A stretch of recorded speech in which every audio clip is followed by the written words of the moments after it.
الله الرحمن الرحيم. اللهم صل على سيدنا وحبيبنا ومولانا محمد وعلى آله وأصحابه أجمعين. Para jamaah yang dimuliakan Allah, marilah senantiasa kita selalu bersyukur kepada Allah atas berbagai rahmat yang selalu dicurahkan kepada kita. Semoga kita selalu dalam lindungannya dan dalam ridha-Nya.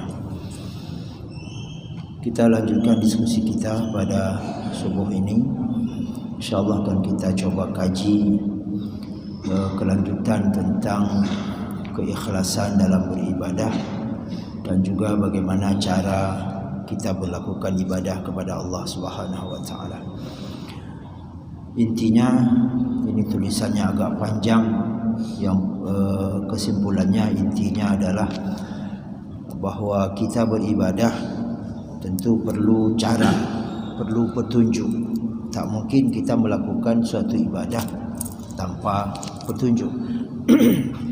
Petunjuk pertama adalah Al-Quran. Para ulama sepakat bahawa Islam ini dasarnya 4, yaitu Al-Quran, hadis, ijma' dan qiyas. Sedikit bayangan, kalau Al-Quran jelas, hadis juga jelas. Kemudian apa itu ijma'?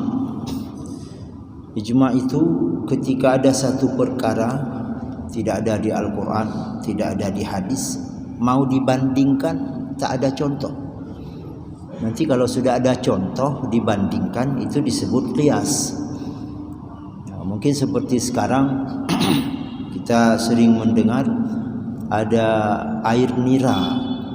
Air nira disimpan dalam masa tertentu, dia menjadi mabuk. Dan nanti lama-kelamaan bila disimpan lagi, dia menjadi cuka.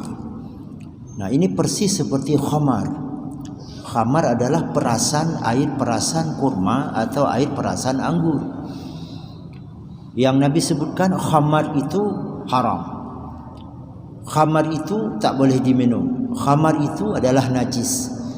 Khamar adalah perasan kurma atau perasan anggur. Bagaimana cara diolah? Wallahu alam. Apakah diremas atau di blender atau ditumbuk-tumbuk lalu diambil airnya? Wallahu alam. Tapi yang jelas air perasan kurma, perasan anggur itu disebut khamar. Haram diminum dan dia najis. Kena di pakaian, tak boleh bawa di salat. Lalu bagaimana dengan air nira tadi? Dia diambil dari batang hijau, mungkin batang nira juga namanya, diiris tangkainya, kemudian airnya menetes. Biasanya kalau orang Aceh buh lampacu, ya, yang dari batang bambu itu, kemudian disimpan. Mungkin masa 10 hari dia menjadi mabuk. Bagaimana hukumnya ini? Ini dibandingkan dengan perasan kurma dan anggur disebut qiyas. Karena ada kemiripan, ada kesamaan, sehingga hukumnya juga sama. Begitu juga nanti benda yang halal. Ini tak ada di hadis, tak ada di ayat. Halal atau tidak buah ini? Halal atau tidak bunga ini? Halal atau tidak air ini?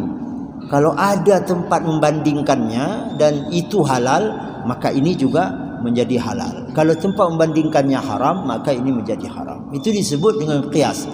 Itu juga menjadi dasar hukum Islam. Nah, kemudian ijma' tak ada di ayat, tak ada di hadis, mau dibandingkan dengan apa? Tak ada. Lalu para ulama duduk. Para ulama duduk, bermusyawarah, bermufakat. Lalu mereka mengambil satu kesimpulan bahawa ini hukumnya halal, ini hukumnya makruh, ini hukumnya haram. Ini namanya ijma'. Walaupun nanti ijma' terbagi-bagi. Bila keluar dari ini, nah ini yang menjadi masalah. Keluar dari Al-Quran, keluar dari hadis, keluar dari ijma', keluar dari qiyas. Kalau dibiarkan umat ini memilih, nanti akan terjadi persepsi sesuai dengan keinginannya masing-masing. Nah, sehingga lahirlah menurut si ini begini, menurut si ini begini, menurut ini begini. Dan nanti idza usidal amru li ghairi ahli, ketika satu perkara diserahkan kepada yang bukan ahlinya, maka tunggulah kehancuran. Nah, dibiarkan kepada umat. Ini apa hukumnya ini? Serahkan saja kepada umat. Atau ini apa hukumnya? Ini sudah jelas haram, tapi serahkan kepada umat. Kalau umat mau pilih neraka, silakan lakukan. Kalau umat mau pilih syurga, jangan lakukan. Tak bisa begitu. Nah, jadi ketika kita kaitkan dengan ibadah, maka dasar ibadah ini para ulama cari di Al-Quran. Ada enggak di Al-Quran? Tak ada di Al-Quran. Dari awal sampai akhir tak ada di Al-Quran. Cari hadis. Tak ada hadis juga, cari ijma'. Tak ada ijma' juga, cari qiyas. Tak ada qiyas juga, itu namanya tawakuf. Berarti tak ada hukum. Tak ada hukum apakah dia boleh, apakah dia makruh, apakah dia haram, apakah dia sunat, apakah dia begini begitu, tak ada hukum. Nah, maka terkait dengan ibadah, banyak hal yang dalam Al-Quran sudah sangat jelas. Kalau hukum dasarnya, misalnya kita lihat ini surah Ali Imran ayat 31 sampai 32. A'udzubillahi minasyaitonirrajim. Bismillahirrahmanirrahim. Qul in kuntum tuhibbunallaha fattabi'uni yuhibbukumullahu wa yaghfir lakum dhunubakum wallahu ghafurur rahim. Qul ati'ullaha war rasul fa in tawallaw fa innallaha la yuhibbul kafirin. Jika engkau mencintai Allah, maka ikutilah aku, kata Rasulullah. Kalau pada amalan sunnah, itu semampu kita. Kalau kita ingin mengikuti Rasulullah, rasanya mungkin 2% tak cukup. 2% tak sanggup, maksud saya. 2% saja dari cara ibadah Rasulullah, kita tak sanggup. Ya, kita coba-cobalah berapa yang sanggup. Kita ambil yang mudah-mudah dulu. Salat duha 2 rakaat. Sedekah setiap hari.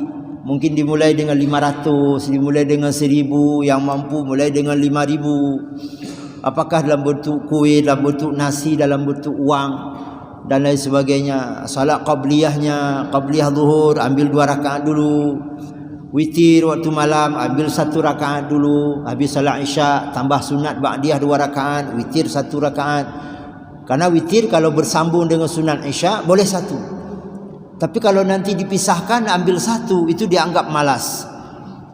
Kita ambil witirnya jam 3 malam, ambil 1 rakaat saja, itu dianggap kita malas sekali. Tapi kalau bersambung dengan isyak boleh. Habis salat isyak, sunat ba'diyah 2 rakaat tambah witir 1. Tahap awal. Puasa sunat sebulan sekali dulu, atau 2 bulan sekali dulu. Nanti tambah sebulan sekali. Nanti tambah sebulan jadi 2 kali. Kita coba terus, dan banyak nanti hal-hal yang Rasulullah lakukan yang mungkin sebahagiannya belum mungkin kita lakukan. Lalu apa yang kita dapatkan setelah kita mengikuti Rasulullah? Yuhibbukumullah, maka kamu akan dicintai oleh Allah. Saya rasa ini yang kita cari. Saya yakin semua kita hadir di masjid ini dalam rangka mencari cinta Allah. Saya sangat yakin itu. Kita beribadah, salat jamaah, kita tahajud, kita bersedekah, kita berpuasa. Sekarang kita beriktikaf.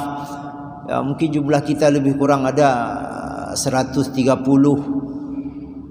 Itu dalam rangka mencari cinta Allah Subhanahu wa taala. Tadi waktu salat kita setiap subuh Jumat baca Alif Lam Mim Sajadah. Itu juga mengikuti Rasulullah. Itu anjuran Rasulullah di subuh Jumat. Tapi sayangnya ada sebahagian umat yang tidak tahu. Ini pengalaman kami kira-kira 4 bulan yang lalu, lebih kurang, atau 3 bulan yang lalu, ketika pas Jumatnya kami di Masjidil Haram.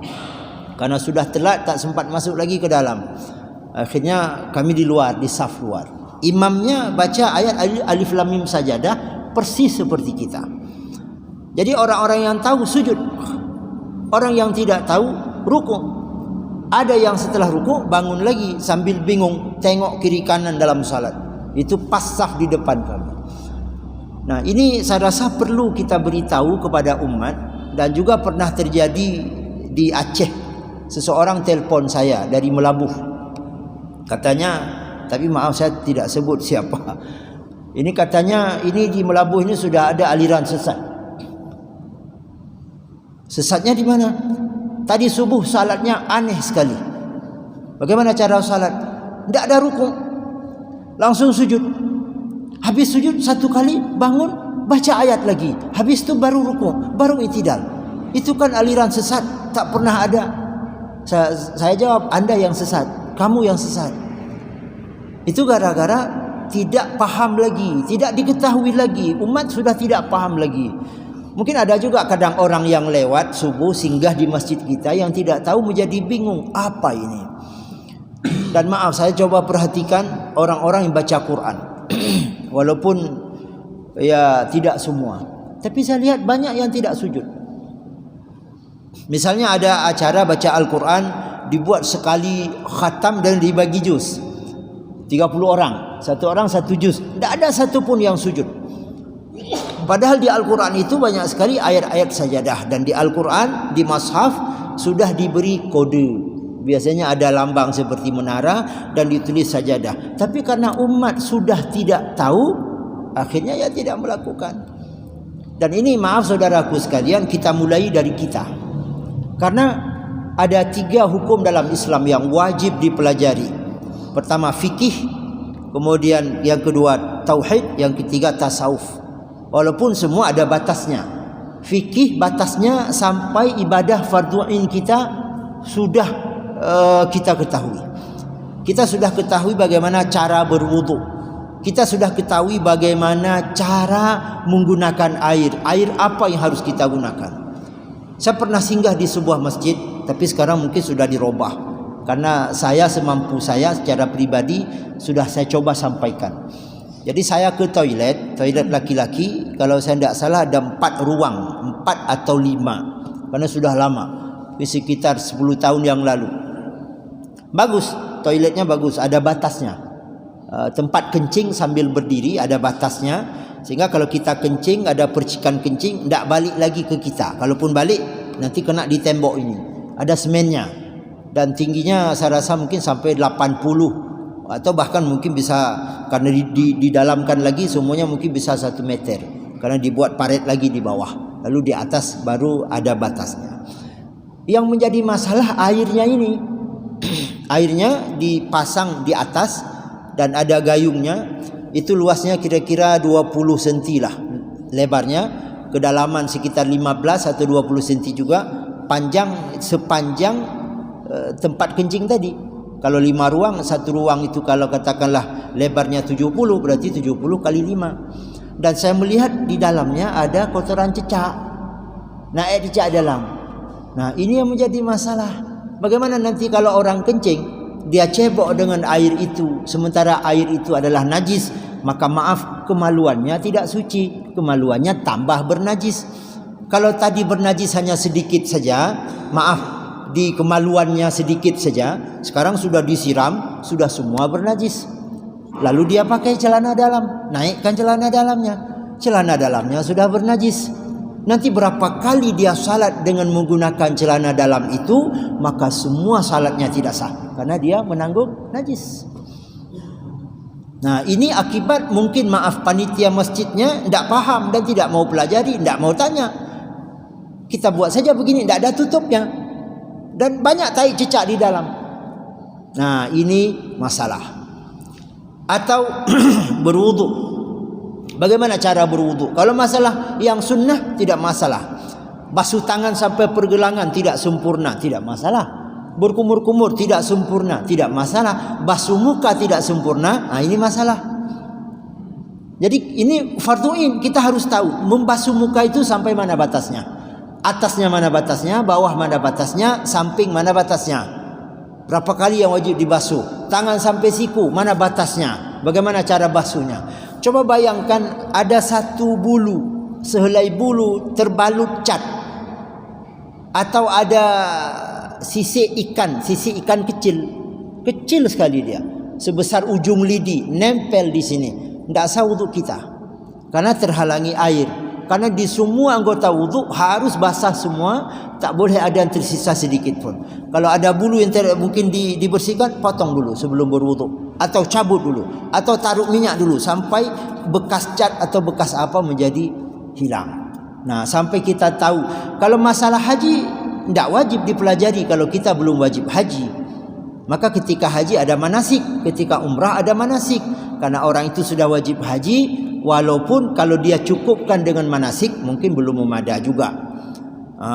Karena banyak masalah. Misalnya begini, apalagi orang yang sudah agak tua sedikit. Waktu tawaf, karena pakaian bawahnya agak panjang, diangkat sampai betisnya terlihat. Ini ceritanya orang perempuan. Kan tawaf wajib menutup aurat. Jadi betisnya sudah terlihat. Bagaimana sah tawafnya? Jika kita tanya, kenapa diangkat? Mak, susah kali jalan, takut dipijak orang. Angkat saja, terlihatlah betisnya. Nah, ini akibat maaf karena tidak mempelajari selama ini. Nah, setelah itu tauhid. Tauhid juga wajib dipelajari. Sampai mana? Sampai kita yakin bahwa Allah itu ada. Dan maaf, orang yang tidak salat berarti tidak yakin dia Allah ada. Orang yang tidak puasa dia tidak yakin bahwa Allah ada. Sebab ini sebagai contoh, ini kami baru mengalami sebagai perbandingan.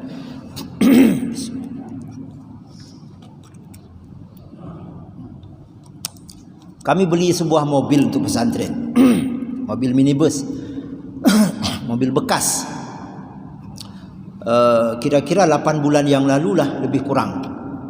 Kemarin minggu yang lalu sudah sampai masa bayar pajaknya. Bayar. Jadi ketika bayar STNK-nya diblokir, mungkin begitu istilahnya. Gara-gara pernah menerobos lampu merah.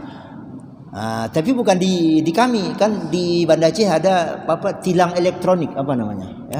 Kalau menerobos lampu merah tertentu itu langsung ditilang, harus bayar ketika membayar pajaknya. Jadi bayar itu dulu 250.000, baru blokirnya dibuka, baru bisa bayar pajak.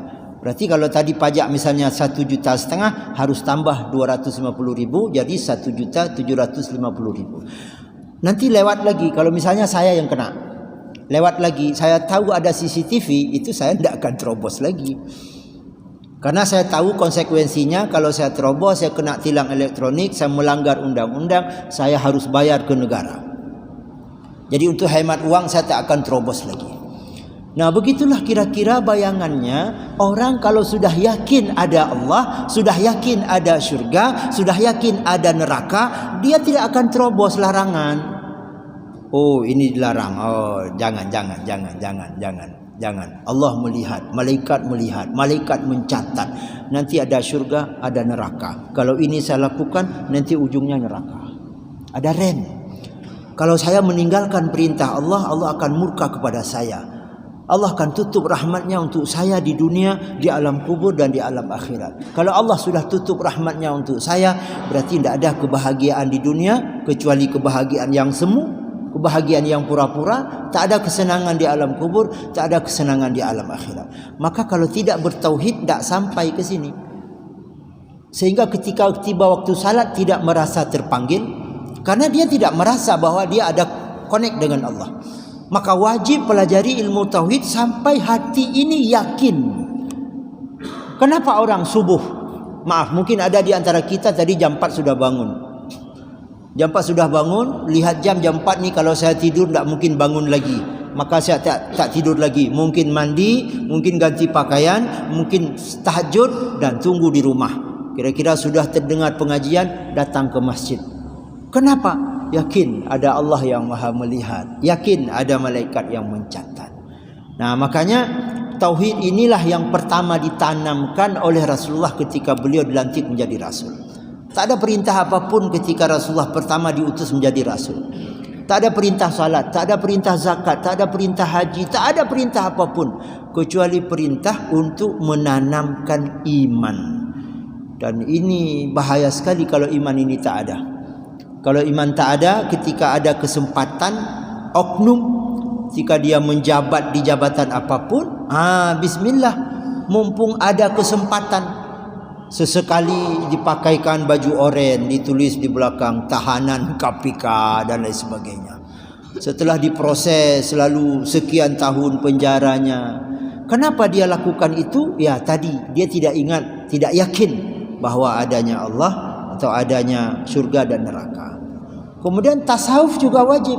Dan maaf Bapak Ibu sekalian, saya menemukan banyak. Walaupun tidak terlalu banyak, saya tidak berani membuat persennya. Banyak orang yang menganggap tasawuf itu pada sorban. Tasawuf itu pada jubah. Tasawuf itu pada sering nunduk. Tasawuf itu bukan itu lambang tasawuf. Kalau orang memakai jubah, apa tujuannya? Supaya orang menganggap saya hebat, supaya orang menganggap saya ustaz, supaya orang menganggap saya ulama. Tidak ada tasawuf di jubah ini. Tidak ada. Tapi kalau orang yang berjubah, misalnya saya pakai jubah ini, saya mencoba meniru apa yang dilakukan oleh Rasul dari perkara-perkara kecil. Rasulullah selalu memakai baju jubah, selalu memakai baju yang disukai adalah putih hijau, putih hijau, putih hijau. Saya memakai baju putih, saya mencoba ingin meniru cara Rasulullah, ini yang baru bisa saya lakukan. Nah, itu tasawuf. Nah, begitu juga tidak banyak bicara. Kenapa tidak banyak bicara? Tidak tahu apa yang mau saya bicarakan. Itu berarti bukan tasawuf. Kenapa tidak banyak bicara? Karena sesuai perintah Nabi, man kana yu'minu billahi wal yawmil akhir falyaqul khairan aw liyasmut. Orang yang mengatakan beriman kepada Allah dan hari akhir, ucapannya harus baik. Kalau tak tahu, tak sanggup mengucap baik, aw liyasmut, atau diamlah. Nah, mana contoh tasawuf yang perlu kita pelajari? Saya yakin kalau saya beri contoh, saya yakin semua kita jawabannya sama sebelum kita lihat apa contoh tasawuf. Misalnya kita tanam padi ini, atau ada yang lebih berat lagi, tanam kacang tanah. Kalau di daerah kampung asal saya di sekitar Aceh Barat, itu kalau orang tanam kacang tanah, Masya Allah, kasihan kita. Pertama setelah ditanam, dijaga tikusnya. Setelah dia tumbuh mulai berbuah, dijaga babinya. Ketika dijaga babi itu siang malam tidak tidur. Pasang senter yang besar, senter ke sana, senter ke sana, senter ke sana, demi menjaga agar kacangnya tidak diambil babi. Mungkin lebih kurang 3 bulan. Coba bayangkan kalau kebun kacang itu punya kita, ada 1/2 hektar, siang malam kita jaga. Lalu orang yang panen, satu malam kita tidak ke situ karena misalnya ada sedikit kurang enak badan, sehingga kita tidak ke kebun kacang. Besok paginya ketika kita datang, semua sudah dipanen orang, sudah dicabut, biji kacangnya sudah diambil. Kira-kira kita rela tidak? Pasti jawaban kita sama. Mana rela? Kita sudah jaga siang malam, tapi orang yang ngambil. Nah, itu ibaratnya kalau kita punya sifat hasad. Ketika melihat orang lain punya nikmat, merasa marah dalam hati, kita tak senang, itu sudah hasad. Rumah dia bangun lebih besar dari rumah kita tak senang, ada rasa marah di hati, itu hasad.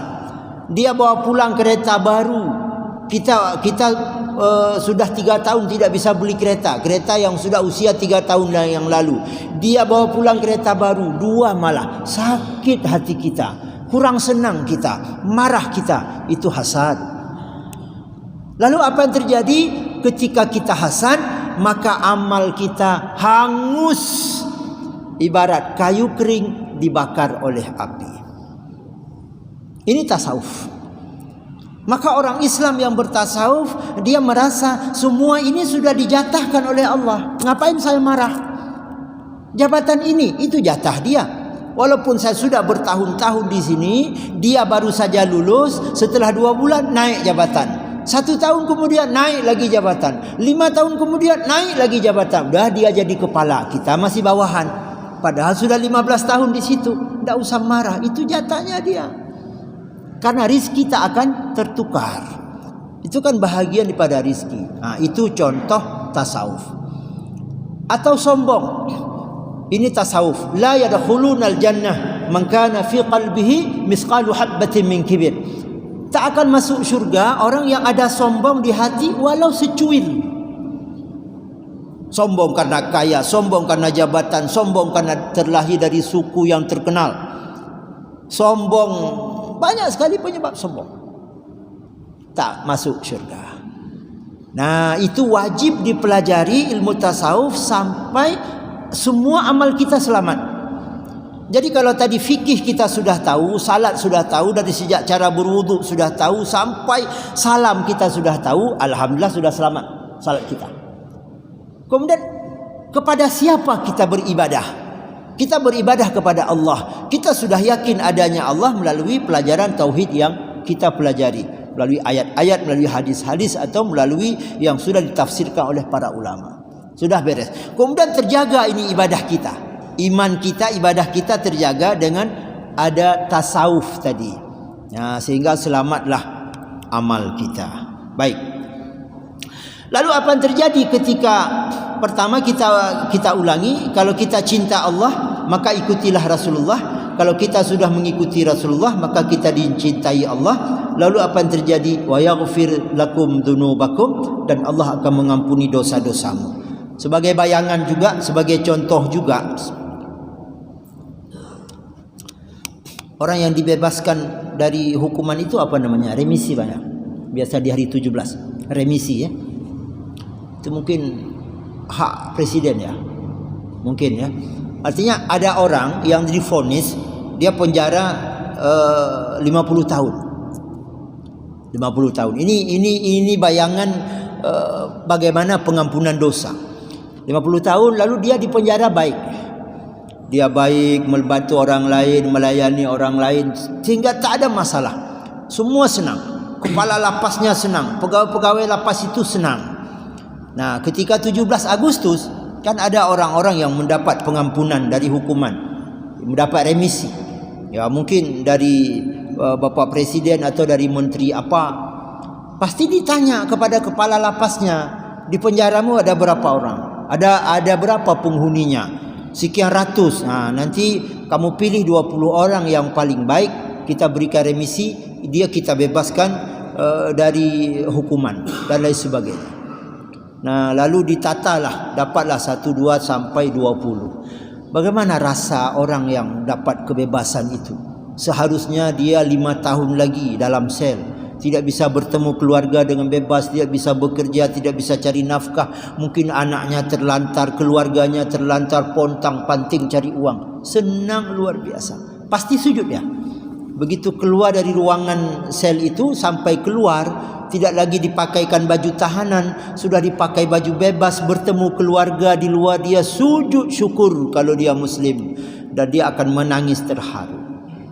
Nah, ini ketika Allah berikan pengampunan, kira-kira begitu. Tertulis namanya di pintu neraka, bahwa sekian ratus tahun dia di neraka, atau selamanya dia di neraka, atau sekian ribu tahun dia di neraka.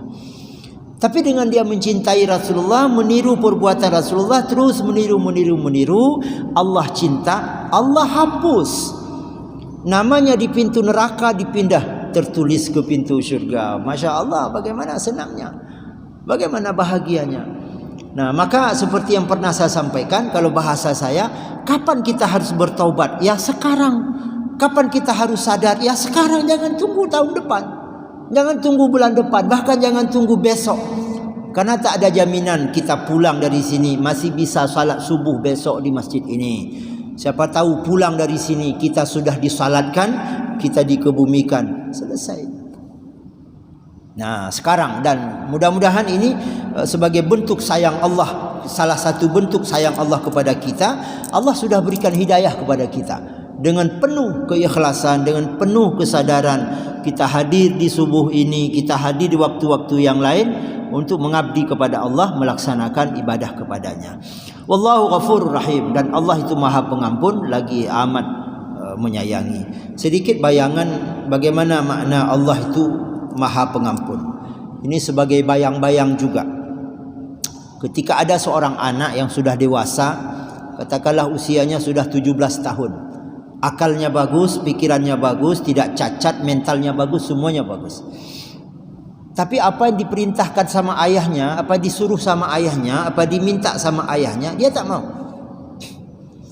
Disuruh bantu ikat kerbau tak mau, disuruh bantu potong pakan lembu dia tak mau, disuruh bantu angkut air dia tak mau, semua tak mau. Itu kira-kira apa sikap ayah?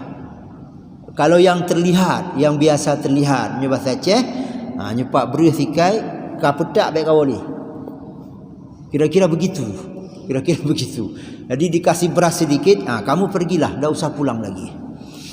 Dan susah. Nanti untuk memaafkannya susah. Susah sekali. Atau ada contoh lain lah.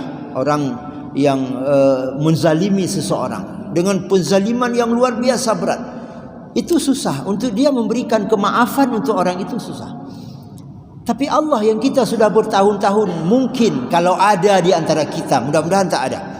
Kalau ada di antara kita yang hari ini berusia 50 tahun, katakanlah baliknya 15 tahun, berarti 35 tahun dia sudah wajib ibadah. Tapi 35 tahun itu maksiat terus.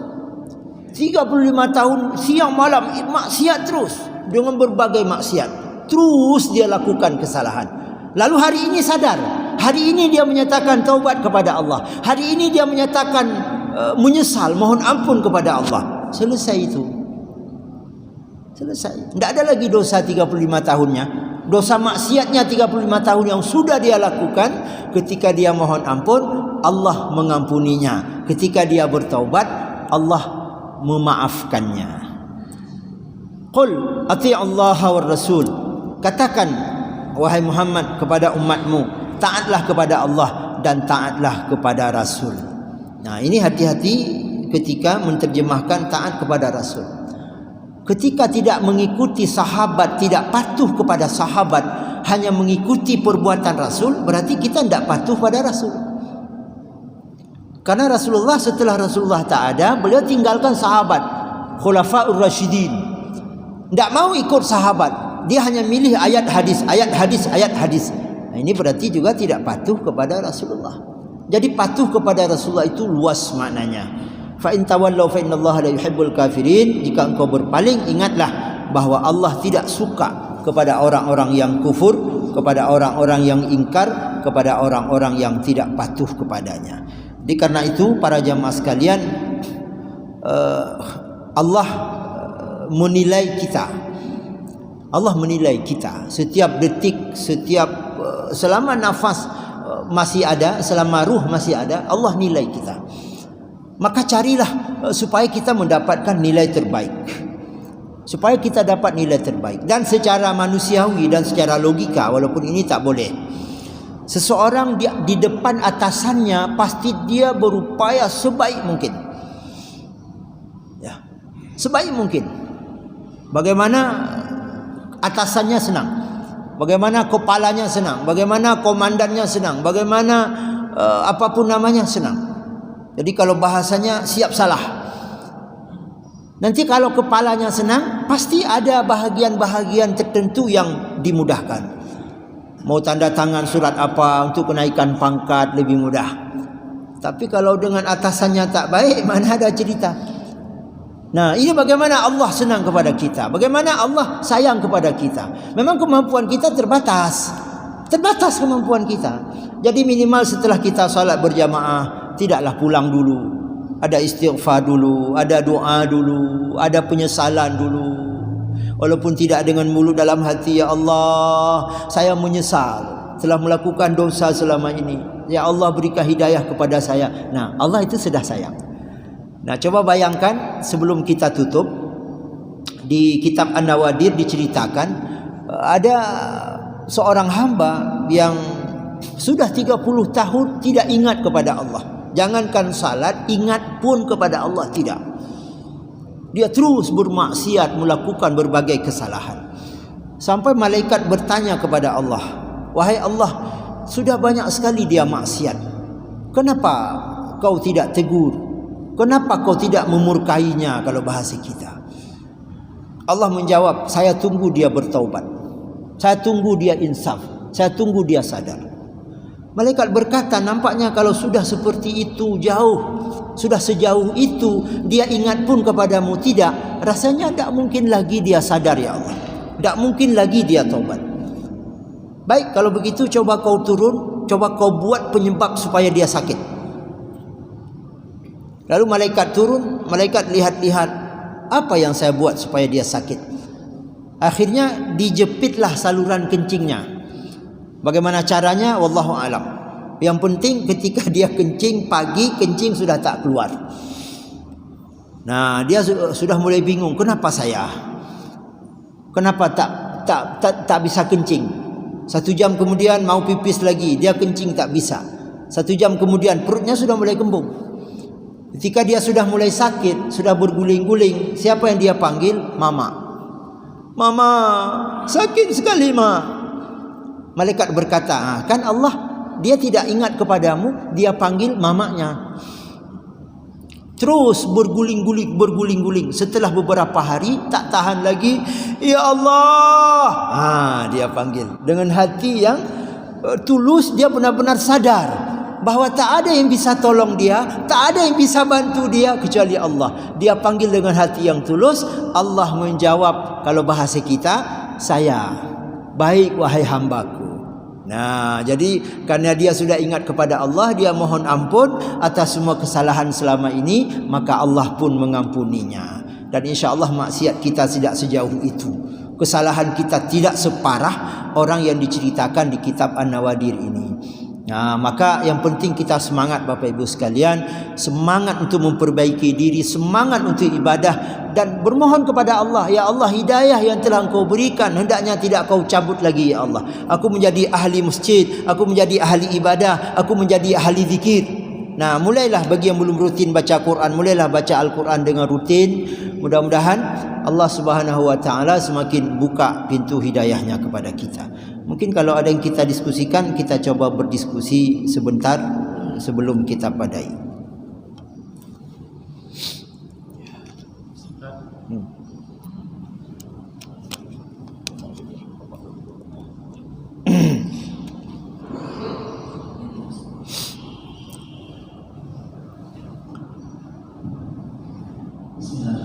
Assalamualaikum warahmatullahi wabarakatuh. Waalaikumsalam warahmatullahi wabarakatuh. Terima kasih atas waktu dan tempat yang diberikan. Saya mungkin sedikit ingin bertanya dengan Ustaz. Di dalam kita hidup di dunia ini, dalam perjalanan hidup kita, kita ada yang kita lakukan yang namanya dosa dan amal. Jadi di hari akhir nanti kan ada sana penilaian dari Allah. Maksudnya kita ditimpa amal dan dosa kita. Saya pernah dengar juga mungkin dalam Al-Quran, kalau misalnya di hari akhir nanti kita amal lebih banyak daripada dosa, nanti kita termasuklah orang-orang yang beruntung. Jadi yang ingin saya tanyakan, seandainya amal kita memang lebih banyak dari dosa, bagaimana mungkin nasib kita dengan dosa-dosa kita yang pernah kita lakukan itu? Apakah kita masuk langsung ke surga atau kita menjalani dosa-dosa kita itu? Mungkin demikian. Baik. Terima kasih atas kesempatan. Assalamualaikum warahmatullahi wabarakatuh. Waalaikumsalam warahmatullahi wabarakatuh. Dosa yang sudah diampuni tidak dibawa lagi. Dosa yang sudah dihapus, dosa yang sudah diampuni, selesai. Tidak ada lagi ditimbang nanti dibandingkan antara dosa dengan amal kebaikan. Maka kita perlu bertaubat. Kalau kita bertaubat sebelum gharah-gharah, Allah masih terima taubat. Gharah-gharah itu kira-kira ruh itu sudah di sini. Sudah detik-detik terakhir baru sadar, ya Allah mohon ampun, tidak ada waktu lagi. Jadi kalau sekarang, kemudian amal mana yang dapat menghapus dosa kita? Watbi'is sayyi'atil hasanata tamhuha. Ketika engkau melakukan dosa, iringi dengan amal kebaikan, maka amal kebaikan itu akan menghapus dosamu. Tapi amal kebaikan yang mana? Wallahu a'lam. Maka perlu istighfar, perlu terus beramal. Mudah-mudahan Allah mengampuni dosa kita. Udah selesai, tidak ada lagi dosa itu dibawa. Jadi kita mati, kita bersih dari dosa, ditutup semuanya. Bahkan kalau boleh saya istilahkan, buku catatan dosa itu dibuang atau tidak ada lagi isinya. Karena nanti yang baca kita, iqra' kitabak kafa binafsikal yawma 'alaikal hasiba. Iqra' kitabak kafa binafsikal yawma 'alaika hasiba. Baca catatanmu, cukup engkau yang vonis, nanti akan dibaca. Jadi dosa-dosa sudah terhapus, tak ada catatan lagi. Insya-Allah begitu. Kalau dosa dengan manusia, ini yang menjadi masalah. Allah tak akan ampuni satu butir beras milik orang yang kita ambil secara zalim, dia tidak maafkan, tak jadi masuk syurga. Proses dulu. Ada hadisnya, ketika kita berbuat zalim, maka amal kebaikan kita diambil sebanding dengan kezaliman itu, diberikan kepada orang yang kita zalimi. Tak cukup amal kebaikan kita, diambil dosanya, ditimpakan kepada kita. Na'udzubillah. Nah, maka sebenarnya istilah korupsi itu sebelum negara melarang, ya, sebelum dulu sebelum negara ini ada, sebelum Indonesia ada, sebelum Jepang ada, sebelum negara apapun ada, Allah sudah atur. Tak boleh mengambil hak orang lain. Orang yang korupsi itu adalah orang yang mengambil hak orang lain. Bagaimana dia mohon maaf nanti? Jatah bangun jalan ketebalannya 10 senti, dibangun 8, 2 senti hilang. Coba bayangkan kalau yang dia bangun 10 km itu sudah berapa banyak aspal yang dia tilep, sudah berapa banyak batu kerikil yang diaduk dengan aspal yang dia ambil, berapa miliar mungkin. Kepada siapa nanti dia mohon maaf? Sudah pensiun, sering ke masjid, keluarkan air mata darah, mohon ampun kepada Allah. Itu bukan dosa dengan Allah, itu dosa dengan manusia. Orang-orang yang bekerja korupsi waktu, seharusnya masuk dari jam 8 sampai jam 2, tapi dia tidak masuk, gaji diambil. Tapi saya seumur hidup saya baru dapat satu, seorang ibu bertanya ke saya, Masya Allah, menurut saya luar biasa ibu ini. Dia panggil saya Abi. Pertanyaannya kira-kira begini, Abi, saya guru. Kadang-kadang dalam perjalanan karena ada sesuatu saya telat. Kadang telat 10 menit, kadang telat 5 menit. Yang telat itu saya catat, Abi. Hari ini telat 5 menit, dicatat. Setelah lengkap 1 bulan, dihitung berapa jam dia telat bulan itu. 2 jam dia telat masuk. Kalau gaji saya 1 jam 50.000, berarti 2 jam 100.000, saya tidak ambil 100.000 itu. Saya ambil uang setelah masuk di rekening, saya tarik 100.000, saya kasih masjid. Saya tarik 100.000, saya kasih untuk tempat umum. Apa sudah halal gaji saya? Oh, hebat sekali. Luar biasa. Berarti berupaya untuk bagaimana bersih. Maka usahakan jangan ada dosa dengan manusia. Silakan. Menyambung pertanyaan Bapak tadi. Ya. Jadi kita sudah terlanjur, katakan misalnya kita dulu kerja di kantor, kita pernah ambil pulpen, kita sudah terlanjur, katakan kita dulu pernah kerja di kantor, Baik. kemudian kita ambil pulpen. Bagaimana cara taubatnya? Kepala kantornya sudah berganti dan 3 generasi. Baik. Caranya, sedangkan kita baru sadar sekarang. Baik. Bagaimana cara taubat dari korupsi? Hitung berapa yang kita yakin, ambil bayar untuk umat. Mana umat? Yang punya umat, masjid punya umat, sekolah punya umat, ada panti jompo mungkin punya umat, pesantren punya umat, menasah punya umat. Ambil, bayar ke situ. Bawa, misalnya berapa? Ada 100 juta, ambil 100 juta. Untuk masjid ini 10 juta, kasih ke panitia. Tidak usah bilang ke panitia, ini dulu saya korupsi, saya kembalikan untuk masjid ini. Tidak usah, cukup niat saja. Antar ke masjid sana 15 juta, ini sangat perlu. Begitu cara taubatnya. Tidak ada cara taubat yang lain. Tidak usah kembalikan kepada kepala kantor. Tidak ada hak kepala kantor memberi izin. Tidak ada hak, karena itu bukan milik beliau. Beliau hanya berhak memberikan kebijakan di bidang-bidang tertentu. Tapi kalau korupsi, minta maaf sama presiden pun mohon maaf, tidak ada hak presiden memberi maaf atas korupsi, karena itu milik rakyat. InsyaAllah begitu. Hitung berapa dulu.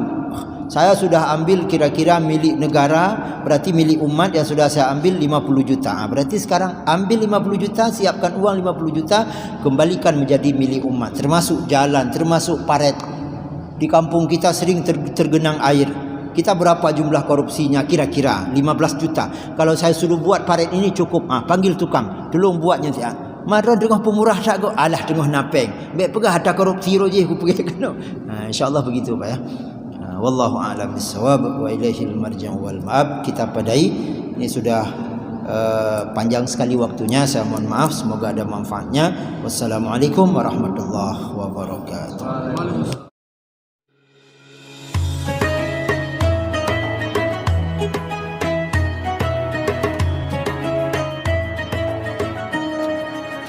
بسم الله الرحمن